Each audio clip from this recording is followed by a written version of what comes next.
What's up, y'all? Today we're breaking down DaBaby's turbulent life and the self-inflicted wounds that destroyed his music career. He had the world at his feet, platinum hits, and the kind of energy that made it impossible to ignore him. In just 1 year, DaBaby went from Carolina newcomer to one of the most powerful names in rap. But just as fast as he rose, everything started crashing down. DaBaby's story doesn't start with a viral hit, it starts with a grind. Between 2014 and 2015, he began taking music seriously, releasing a flood of mixtapes under a different, more provocative name, Baby Jesus. The name was intentional, attention-grabbing, a reflection of the supreme confidence he had from the very beginning. They tell me I'm out of my mind because I told him stop calling me John. God told me I'm here for a reason. He gave me the name Baby Jesus. But he quickly realized the name was becoming a distraction. In a move that showcased his early marketing savvy, he rebranded to DaBaby in 2017. He later said that the seamless transition, without losing any fans or momentum, showed him the amount of love and respect people have for me. To change the name and not lose any traction, that's something a lot of people have trouble doing. It was a calculated business decision from a man who always saw himself as more than just a rapper. With the new name, he needed to make a scene, and at the 2017 South by Southwest Festival in Austin, Texas, he did just that. He walked around the festival in a diaper. It wasn't a performance, it was a guerrilla marketing tactic, a bizarre but brilliant advertising scheme designed to create buzz and make his name unforgettable. It worked. Behind the scenes, a more conventional strategy was taking shape. He signed with Arnold Taylor, president of the South Coast Music Group label, and a seasoned radio promoter who had helped launch the careers of southern rap stars like Future and Yo Gotti. Taylor saw the raw talent and understood the unique brand they could build together. In an interview, Taylor laid out their vision. We wanted to show his fun side, but also the street side. He can be a worldwide artist, he can act and do comedy, he can really spit with the best of them, but he can also make songs. This dual strategy and comedy ignited a major label bidding war. After a short-lived distribution deal with Jay-Z's Rock Nation for his breakout 22 mixtape, Blank Blank, DaBaby landed a 7-figure recording deal with Interscope Records. The foundation was set, now he just needed the hit. And then came Suge, produced by fellow Carolina native Justin Made, in a session that reportedly took only 10 to 15 minutes. The song was a perfect storm of confidence and charisma.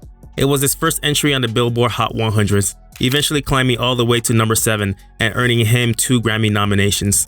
This song and his video perfectly encapsulated DaBaby's formula. Lyrically, he was building a persona of untouchable success and power.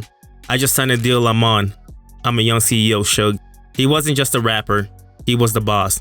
But visually, he was a comedian, unafraid to be goofy and self-aware. This blend of menace and humor was his unique selling proposition. It was a paradox that made him both entertaining to a mainstream audience and credible to a core hip-hop fan base. He followed it up with Bop, another Justin Made hit with an even more ambitious Broadway-style music video that went viral on platforms like TikTok and cemented his reputation as a high-level performer who was always trying to take it to another level. The persona was complete, a cartoonishly aggressive but legitimately successful businessman. But as his star rose, the line between performance and reality began to blur, exposing a fragile foundation that was destined to crack. As DaBaby was finalizing a major label deal and on the cusp of superstardom, a darker parallel timeline was unfolding. On November 5th, 2018, inside a Walmart in Huntersville, North Carolina, DaBaby was involved in an altercation that left a 19-year-old man named Jalen Craig dead from a gunshot wound. DaBaby, whose real name is Jonathan Kirk, was identified as the shooter. He immediately took to social media to frame the narrative, claiming that he acted in self-defense to protect his family. And if them gunshots ain't go off, my daughter could've got hit, son could've got hit, me, 2 walk down on you and your whole family, threaten y'all, whip out on y'all. Let me see what y'all gonna do. The legal process that followed was surprisingly swift and lenient. In June of 2019, Kirk was found guilty, but only of carrying a concealed weapon, a misdemeanor. He was sentenced to a year of unsupervised probation and a 30-day jail sentence that was suspended. This outcome occurred at the exact moment Suge was a top 10 hit in the country. With his career exploding, his powerful self-defense claim, and a sentence that amounted to little more than a slap on the wrist, the incident was largely swept under the rug by the public and the media. But the story wasn't over. It was just dormant. The life sentence allowed him and his fans to compartmentalize the events, but it created a ticking time bomb of credibility. Any future acts of aggression would no longer be viewed in isolation. They would be seen as part of a potential pattern, casting doubts on his most serious public defense and setting the stage for a devastating reckoning. July 25th, 2021, the stage at Rolling Loud Miami. It was one of the first major music festivals after the pandemic lockdowns, a celebratory event with the massive crowd of over 200,000 people. DaBaby was a headliner, standing at the absolute apex of his fame and power, and then he opened his mouth. You didn't show up today with HIV, AIDS, any of them deadly sexually transmitted diseases that'll make you die in 2-3 weeks. Put a cell phone like that. Fellas. Lights up. Fellas, if you ain't sucking in the parking lot, put your cell phone like that. Let's be real about this shit. The backlash was immediate and fierce. The comments were not just homophobic, they spread dangerous and false information about HIV and AIDS. The condemnation came from all corners of the industry, most notably from his own collaborators. Pop superstar Dua Lipa, whose remix of Levitating featuring DaBaby was one of the biggest songs in the world, was unequivocal. She wrote, "I'm surprised and horrified at DaBaby's comment. I really don't recognize this as the person I work with. I stand 100% with the LGBTQ community." Music legend and activist Sir Elton John, founder of one of the world's leading AIDS foundations, also weighed in, tweeting, "We've been shocked to read about the HIV misinformation and the homophobic statements. This fuels stigma and discrimination and is the opposite of what our world needs to fight the AIDS epidemic." The rant was a massive, unforced error, but what came next was a masterclass in how to turn a crisis into a catastrophe. DaBaby's handling of the fallout arguably did more damage to his career than the original comments. First came the defiance. He took to Instagram Live, not to apologize, but to claim his words were twisted, and that his gay fans weren't the nasty or junkies one he was talking about. Because regardless of what you talking about, how the internet and twisted up my word, me and all my fans at the show, the gay ones and the straight ones, we turned the up. A statement that only dug the hole deeper. Then came the non-apology.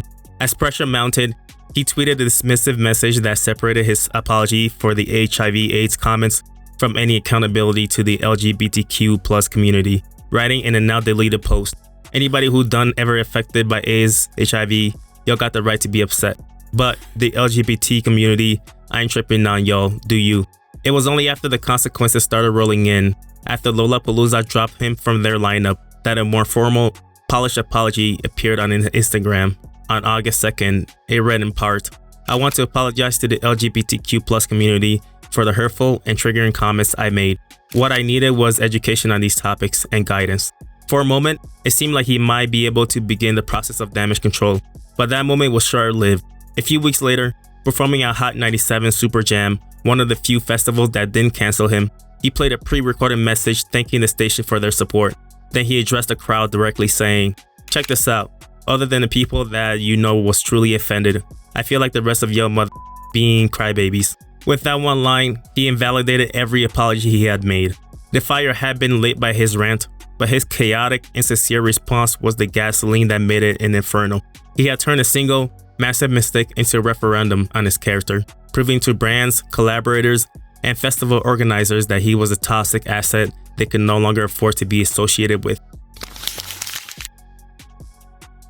The professional fallout was a swift and brutal domino effect. Within weeks, he was dropped from the lineups of Lollapalooza, Governor's Ball, Austin City Limits, Day in Vegas, and more. His lucrative brand deal with the clothing company Boohoo Man was terminated. Radio stations began quietly pulling his verses from songs.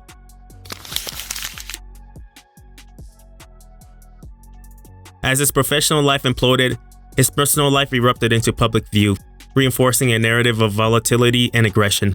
In November 2021, a disturbing argument between DaBaby and Danny Lay, the mother of his then 3-month-old daughter, was broadcast on Instagram Live. Just a few months later, in February 2022, that conflict turned physical. Video surfaced of DaBaby and his entourage in a violent brawl with Danny Lay's brother, Brandon Bills, at a California bowling alley. The footage appears to show DaBaby throwing the first punch before his crew overwhelms Bills. The incident led to a police investigation into DaBaby for assault with a deadly weapon and a permanent ban from the bowling alley.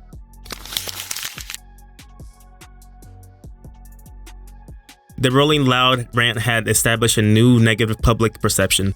The public dispute with Danny Lay and her brother seemed to confirm it. And just as public opinion of DaBaby hit rock bottom, the Ticking Time Bomb from 2018 finally detonated. In April 2022, Rolling Stone magazine obtained and published the full, previously unseen security footage from the fatal 2018 Walmart shooting. The video appeared to directly contradict the self-defense narrative he had maintained for over 3 years. The footage shows DaBaby appearing to initiate the physical conflict, throwing the first punch at Jalen Craig's friend Henry Douglas. The fight escalates from there, leading to the moment Craig is shot and killed. The release of the footage gave a powerful voice to Jalen Craig's family, who felt justice had never been served.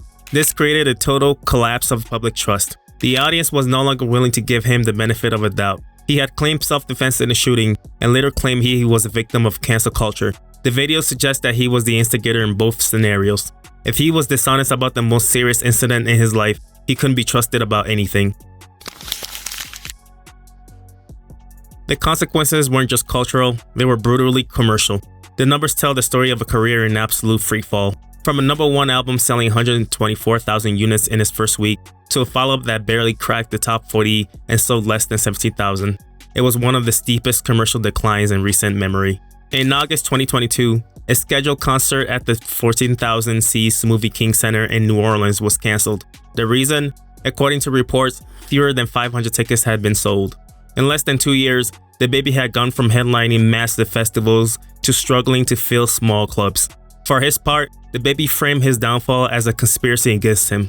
Reacting to his dismal album sales for Baby on Baby 2, he posted a screenshot of the numbers with the simple caption. He has since claimed in interviews that the controversies cost him over $100 million, later revising that figure to $200 million. While it's true that the industry turned its back on him, his blackballed narrative reframes the story. The industry didn't just randomly decide to stop its support. It responded to the immense reputational and financial risk he created around his own brand. DaBaby's rise wasn't ruined by one thing. It wasn't a single rant, a single fight, or a single video. It was a perfect storm, a cascade of self-inflicted wounds. DaBaby built $1 billion brand on being the hottest, but in the end, he was the one who got burned. The question now is not if he can make a comeback, but if he's learned anything from the ashes. If you enjoyed this breakdown, don't forget to like this video, subscribe for more in-depth hip-hop breakdowns, and hit that notification bell so you don't miss our next video. I'll catch you next time.